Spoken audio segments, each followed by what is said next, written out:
Coming up in this episode of Southern Newsweek, 2 teenage Olympians receive a parade of honour in Wanaka, work on the new Taramacau Bridge near Greymouth nears completion, and a Dunedin renovator creates a massive sculpture out of discarded pipes.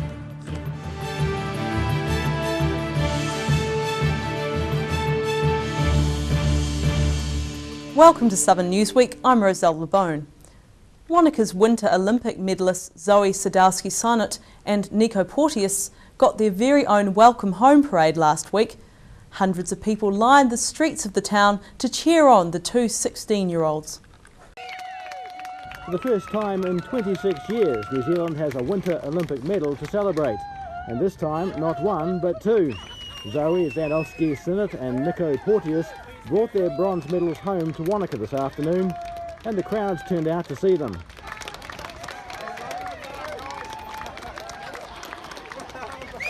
That was insane. I did not expect this many people, like that is incredible. The amount of support we've received over the past 2 weeks has been, it's out of this world, and especially to see all these people in hometown, me and Zoe, it's just incredible, yeah. The two 16-year-olds have been at the centre of a whirlwind of public attention since winning their half-pipe and big air bronze medals in South Korea a week ago, and particularly since landing back in New Zealand 2 days ago.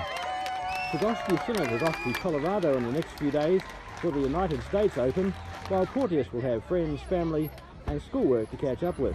Mark Price, The South Today. The Invercargill Plunket Rooms launched a community garden last week with an official garland cutting ceremony. Sharon Rees was there. Using a pair of secateurs, organiser Kathy Jordan and Invercargill City Councillor Darren Ludlow cut the vegetable garland and declared the Plunket Rooms community garden officially open.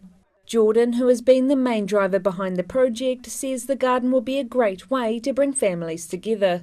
This is an opportunity for families to drive this, and I guess when you're going somewhere with young children, sometimes you can be a bit conscious around, are they making too much noise or are they pulling out everything and upsetting people? So this is an environment where that's what we're here for. The garden will be cared for by families using the Plunket Rooms and will encourage parents and children to grow their own food. Jordan says the garden also provides a space for kids to be kids. They just love getting outside, so that's a big part of it for me, is that it's fun, it's outside, it's active, and this is an environment where they can do that without me feeling too precious around them throwing stones in the garden or mucking things up. During the opening speeches, the children were far more worried about trying out some of the fresh produce from the garden. At the opening today we'd had a little wreath of vegetables, and I don't think I've ever seen my daughter eat so many vegetables. Yeah. A mural in the garden emphasises the importance of healthy living. But with children as enthusiastic about fruit and veggies as this, it seems unlikely parents have much to worry about. Sharon Rees, The South Today. The new bridge being built across the Taramacau River in Westland is nearing completion. The South Today went and took a look. The construction of the new Taramacau Bridge just south of Greymouth is progressing well, with safety barriers being attached to the sides and the pouring of concrete decks before sealing with asphalt.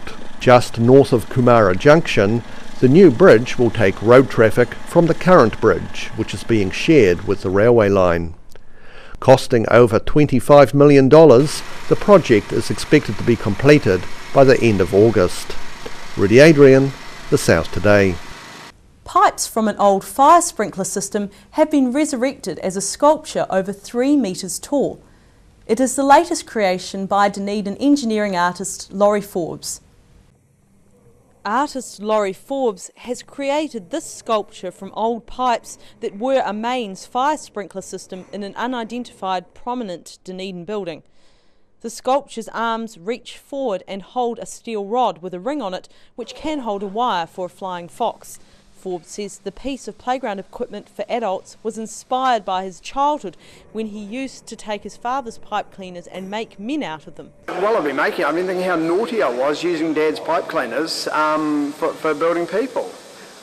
And I guess I haven't really changed. I'm still naughty because I've ended up making them a third bigger than what the client actually wanted, because I wasn't going to have short, stumpy pipe cleaner man. I had to have tall and fit in with the pipe, the material I had available. There is a time capsule inside, also made out of a piece of fire sprinkler with a cap on each end and sealed. And in it is an explanation of Pipe Cleaner Man and why he was made and when he was made. And also I've got the original Pipe Cleaner Man that I made for building a wee tiny model. The 3.3 metre tall sculpture weighs about 300 kilograms and is called Metamorphos because it is morphed from a sprinkler system into a piece of art. A client asked Forbes to build him an artistic sculpture that could act as a base for a flying fox he is building. The work was on show in Vogel Street today and will be erected at its new Central Otago home next weekend. Roselle LeBone, The South Today. Still to come on Southern Newsweek, the Top Twins help draw the crowds to the Southland A&P show, and Timaru hosts the New Zealand Flying Championships.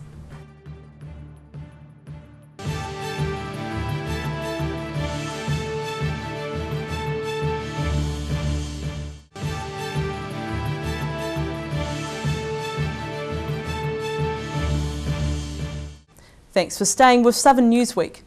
Folk comedy duo The Top Twins were a major highlight of the 150th Southland A&P show last Saturday. The pair performed twice at the show, helping to draw the biggest crowd in 5 years. Sharon Rees was there. If anyone can draw a crowd at an A&P show, it's these two. The Top Twins were the special guests at the 150th Southland A&P show on Saturday, and while their music entertained, it was their interaction with the crowd which got the most laughs. Hey, I bet you've done a bit of crutching in your time, mate. The pair said being in Southland made them remember their early days on the farm. It's beautiful for us because we grew up on the farm. Yes. And when we come to these sort of shows, it reminds us of what Kiwis are really like.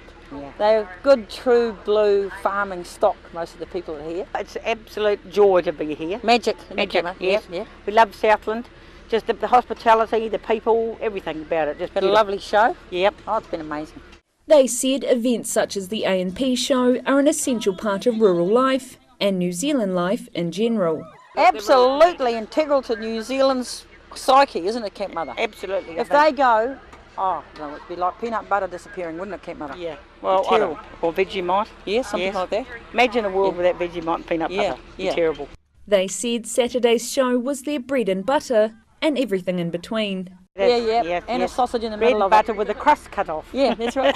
You can make an asparagus roll, though. Yes. We're going over to the home baking section soon. Yes. I think I'm going to eat something when I get over there. Away from the main stage, prize-winning animals were on display, and a petting zoo with a range of baby animals saw children getting hands-on experience. While in other stalls, they were a little more hesitant. Organisers said numbers are yet to be confirmed, but believe it was the biggest crowd the event has seen in 5 years. Sharon Rees, The South Today. The search continues for missing Alexandra man Christopher Bates. CCTV footage released 2 weeks ago showed a man thought to be Bates, but that has turned out not to be the case. The South Today spoke to the police involved with the search. Searching continued in hot weather and over difficult terrain to look for missing 22-year-old Alexandra man Christopher Bates, who was last seen over a month ago. The man in CCTV footage taken the day after Bates went missing has now been confirmed to not be Christopher Bates. This information, while disappointing for the family, has helped searchers to refocus on the area east of Alexandra. Got approximately 25 land search and rescue staff and volunteers here, along with 2 search dogs, one a Landsar dog and one a New Zealand Police dog, searching areas east of Alexandra.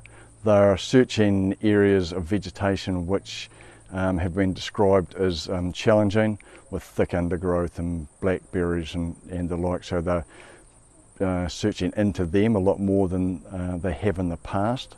Some of these areas have been searched in the past, but for thoroughness they've been searched in 2 directions, both upstream and downstream, focusing around the Manahira-Kia River. Police ask people travelling through the area to keep an eye out. We just ask the public to remain vigilant. Public are moving through these areas, both bikers, fishermen, mountain bikers, walkers, dog walkers, If there's anything that's unusual or anything that would lead you to believe that there's a person concealed nearby, please do not hesitate to contact the police immediately. More physical searches for Mr Bates are planned midweek and next weekend. Rudy Adrian, The South Today. The New Zealand Flying Champs were held in Timaru recently, with the South Canterbury Aero Club hosting some of the country's top pilots. Some of the country's top pilots are taking to South Canterbury skies this week during the Flying New Zealand National Championships. Kapiti Aero Club member Peter Merwood is helping as a spotter on the forced and precision landing events and is also due to compete in the precision and navigation events. So they're doing checks and watching their speed and their glide ratios and everything to come down and then hit and land on the mark down here. Ideally they should land in that grid over there, which is the mark, and they get points for both their airmanship and their checks, and then also where they land on the airfield. During the competition, aviators have to demonstrate a range of airborne disciplines, including forced landings, aerobatics, streamer cutting and formation flying. This is the biggest national championships we've had for a couple of years actually, so it's very, very well supported. So Flying New Zealand is split up into regions, and we have regional competitions towards the end of 2017, and then the winners of those regional competitions go forward to the national competitions here. The event began on Tuesday and runs until Sunday at the club's base next to Timaru Airport. Daryl Baser, The South Today. The use of golf technology in the New Zealand Open tournament has its benefits. However, some older generation golfers are calling for rule makers to change the way the technology is being used. Mina Amso reports. Golfing great Sir Bob Charles lamented in the Otago Daily Times last month some of the technological changes the game has undergone during his long career. He described the modern golf ball as a rocket and questioned the increased length of golf courses.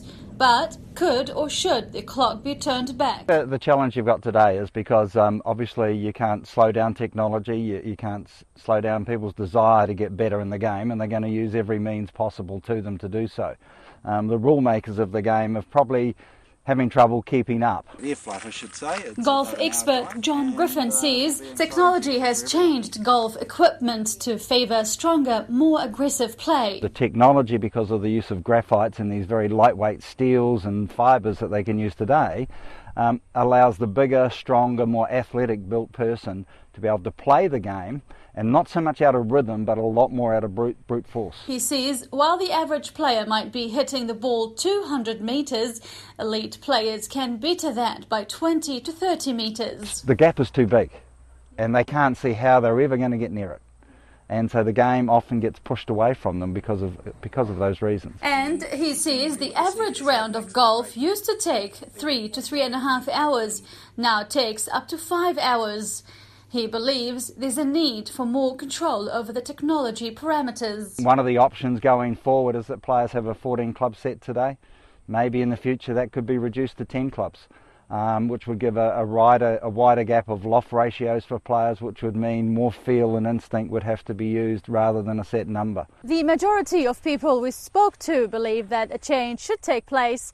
However, how much and when, well, that is still unknown. With the way America goes, they love kind of that, having really low scores. They love, promoting the really long drives and things like that. So, yeah, I don't know. I think, there does need to be some sort of limit on it.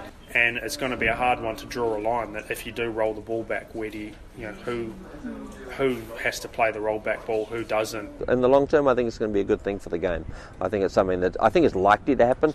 While professional golfers enjoy the benefits of having technology at their fingertips, Vlading does not doubt change will come. Mina Amso, The South Today. Coming up after the break, a missing, much-loved dog is found after 5 weeks. And a liquor chain funds the handing out of free bacon butties.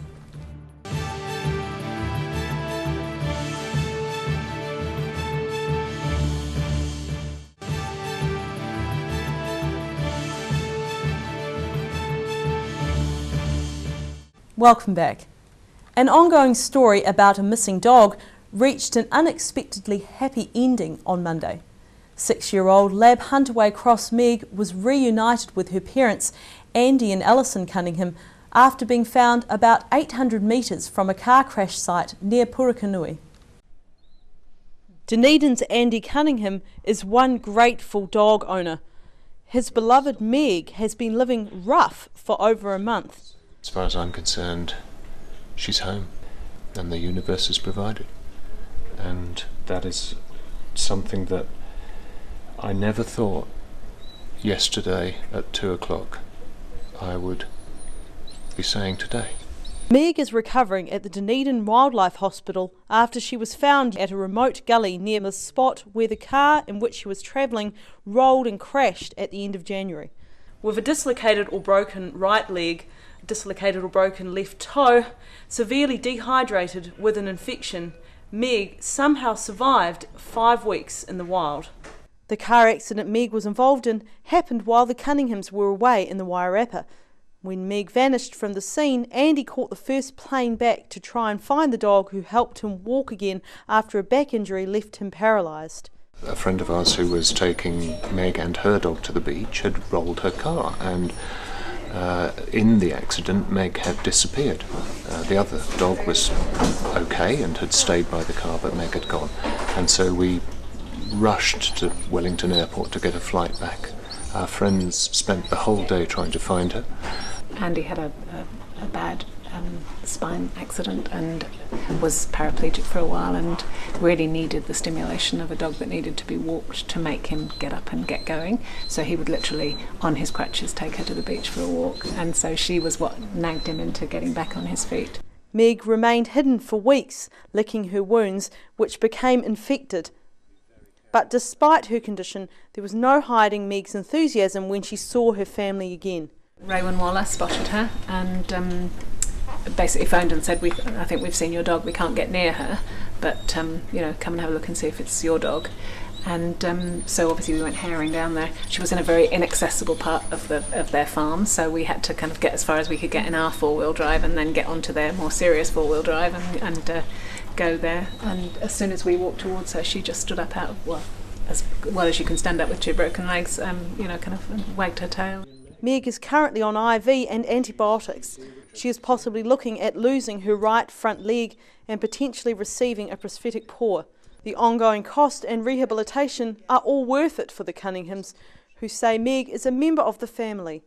After a 5-week ground search involving countless volunteers, Landsar and a social media campaign, these relieved pet owners never quite gave up the belief they would see Meg again. Roselle LeBone, The South Today. And continuing a canine theme, the Otago Art Society is putting on an exhibition with a difference. Anyone can contribute as long as the artwork is inspired by a dog.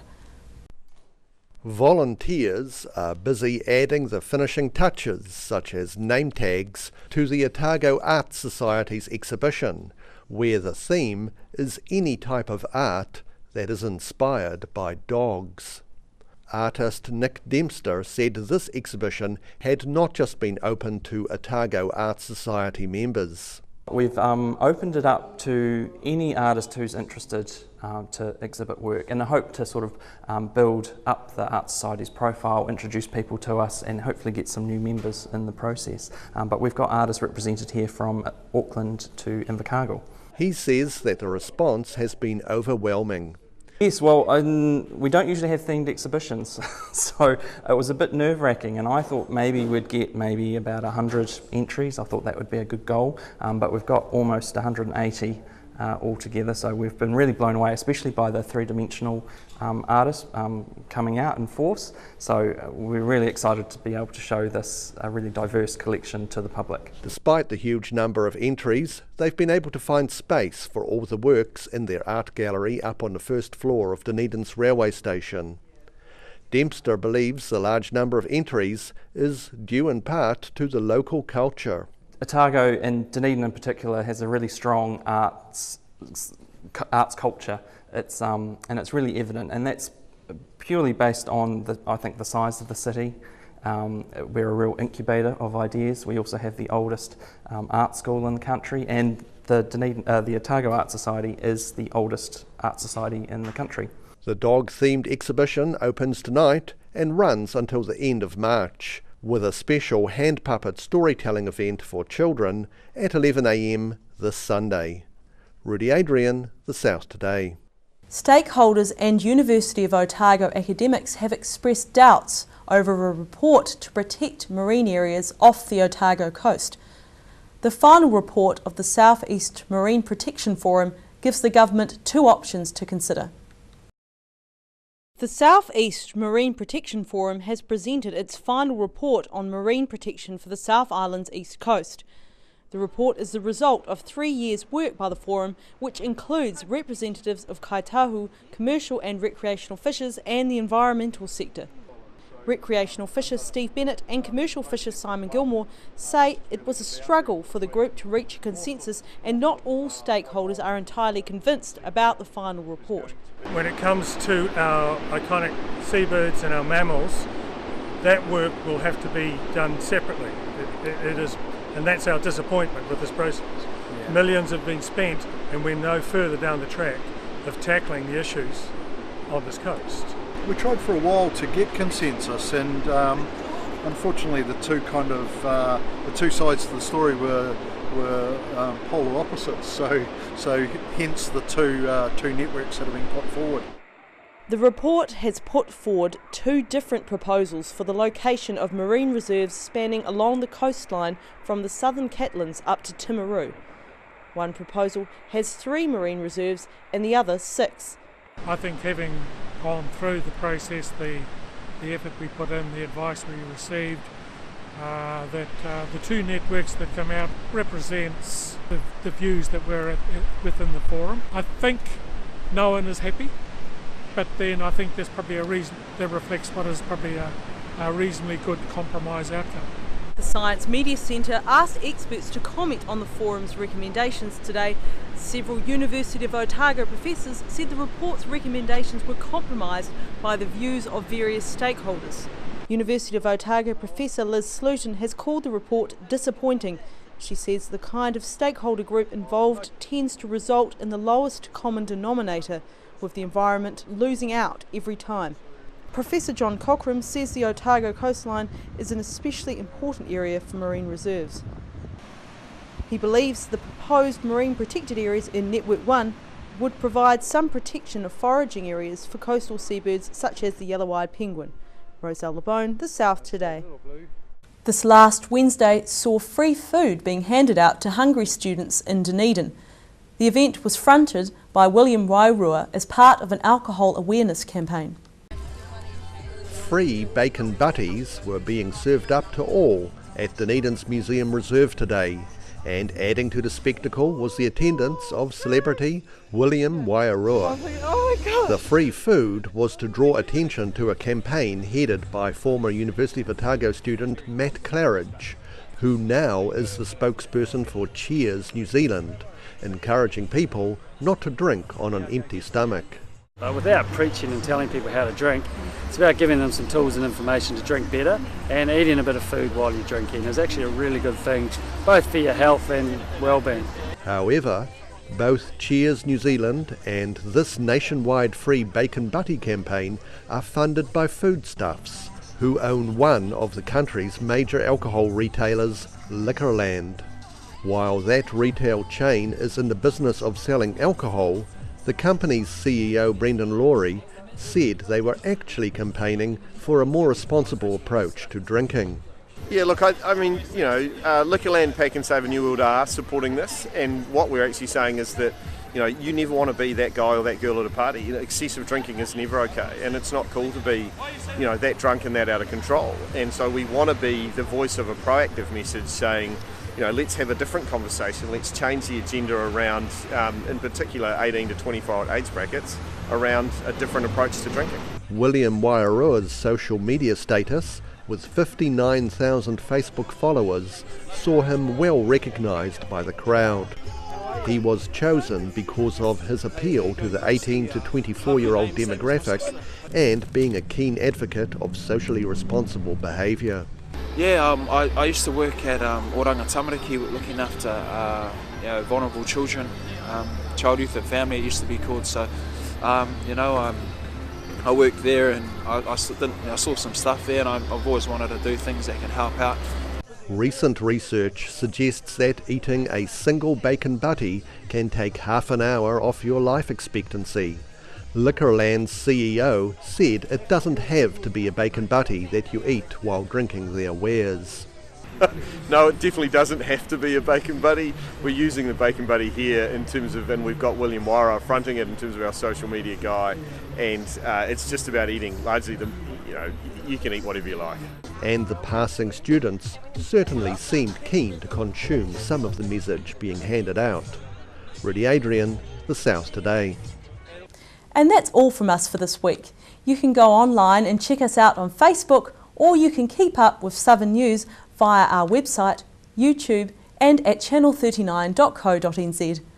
I'm Rosella Bone. Thanks for watching.